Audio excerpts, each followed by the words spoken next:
Isang mapagpalang araw po sa inyong lahat. Ngayon pong ika-21 ng Agosto ay isinagawa ang Caritas Day dito sa pambansang dambana ni San Antonio sa bayan ng Tila. Ang Caritas Day, isang programa ng social action ng Diocese ng San Pablo na pinangunahan ng ating buting Obispo Marcelino Antonio Maralit Jr.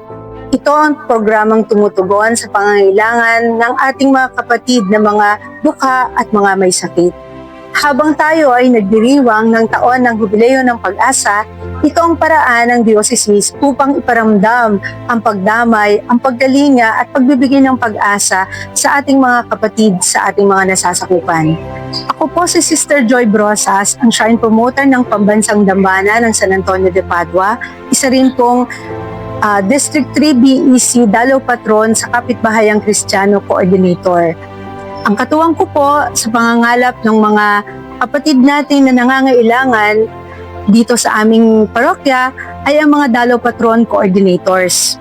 Sa loob po ng 11 taon ng kanilang paglilingkod bilang coordinators, sila po ang mas lubos na nakakakilala sa ating kapitbahayan.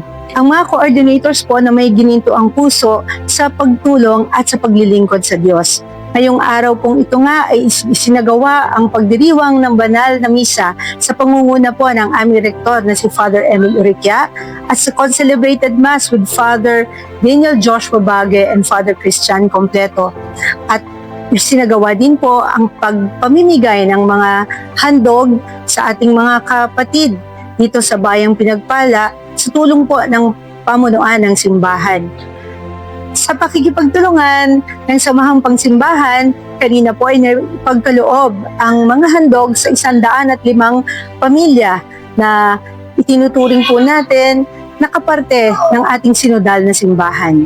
Mula po sa pamunuan ng Pambansang Dambana ni San Antonio de Padua, kami po ay lubos na nagpapasalamat mula po sa aming kuraparoko na si Father Emil Uriquia.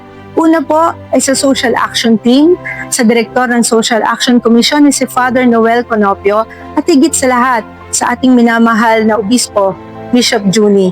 Maraming salamat po Bishop Juni sa pagtalima nyo sa Hope of Charity Project ninyo. Mararamdaman po ng aming mga kababayan ang pagkalinga, ang pagbibigay pag-asa at pagmamahal ng Diyos. Mula po sa Pambansang Dambana ni San Antonio de Padua, maraming salamat po.